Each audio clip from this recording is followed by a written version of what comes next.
आज जब ये युद्ध स्टेज पर आ गया तो आज ये बहुत कड़ा बयान है। अगर आप देखें कि NATO रूस से डरा हुआ है, मतलब ये है, और देश तैयार रहे एक कड़े डिसीजन के लिए, शांति के लिए। दो चीजें बड़ी क्लियर सी हो गई हैं। एक तो ये कि NATO यूक्रेन में युद्ध करने नहीं आएगा, ये ज़ेलेंस्की को पता है, और दूसरी कि वो रूस से जीत नहीं सकते।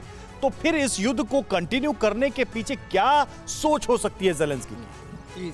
मैंने शुरू में आपको बताया था, ये जो युद्ध जिसमें किया गया शुरू, इसके पीछे अमेरिका का बहुत बड़ा हाथ है। वो अपने जो रिसोर्सेज हैं यूक्रेन के, जो नेचुरल रिसोर्सेज हैं, उस पर कब्जा करना चाहते हैं। नहीं तो एज ए लीडर ज़ेलेंस्की, चूंकि अमेरिका आ भी तो नहीं रहा ना, उनकी क्या है, ये इनका बाइंड बन चुका है।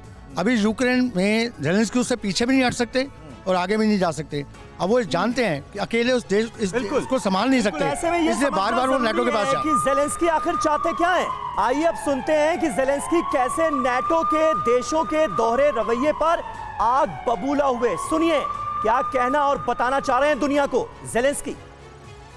На першій же зустрічі з президентом Росії नाटो के देश या तो कहें कि वे कल ही यूक्रेन को नाटो में शामिल कर रहे हैं, या फिर बता दें कि वे हमें फिलहाल नाटो का हिस्सा नहीं बनाने जा रहे हैं। इस काम में हफ्तों की देरी नहीं की जा सकती। दरअसल उन्हें स्वीकार करना होगा कि वे रूस के साथ लड़ना ही नहीं चाहते, इसलिए हमें नाटो का हिस्सा नहीं बना रहे। जवाब बिल्कुल साफ है और हम सब कुछ बिल्कुल साफ साफ समझते हैं। हमें नाटो में शामिल नहीं किया जा रहा है क्योंकि वे रूस से डरते हैं। वे हमारी सुरक्षा की गारंटी की बात करते हैं, लेकिन दुर्भाग्य से वे अलायंस में हमें 100% मेंबरशिप नहीं दे रहे हैं। зміни українського законодавства. ज़ेलेंस्की को आप सुन रहे हैं और बहुत हताश निराश कपिल जी नजर आ रहे हैं। ज़ेलेंस्की एक तो शुरू में समझ नहीं पाए, कहीं ना कहीं ज़ेलेंस्की शुरुआत से ही उन्हें ऐसा महसूस हो रहा है कि वो बीच में फंस गए। अब जब बलिदान की बात कर रहे हैं तो इन तमाम सवालों के बीच में सबसे प्रबल संभावना किस चीज की बनती है ज़ेलेंस्की के बयानों को समझते हुए? देखिए, सबसे पहले तो जो ज़ेलेंस्की ने यह बयान दिया है, मैं समझता हूँ नाटो और बाइडन, इनकी इससे ज्यादा अपमानित बयान इनको नाटो और इनको कभी सुनना नहीं पड़ा होगा कि ज़ेलेंस्की जो उनके ऊपर पड़ रहा है इस समय हथियारों के ऊपर, उनको धमका रहा है कि तुम रूस से डरते हो।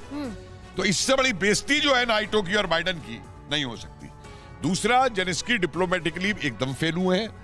बार बार उनको, जो मैंने कल भी कहा था कि कभी वो साइकिल के पंचर वाली हवा नहीं, वो जो हवा भरी जाती है कार के अंदर, उस वाली पाइप से इनको हवा भर के अमेरिका चढ़ा रहा था।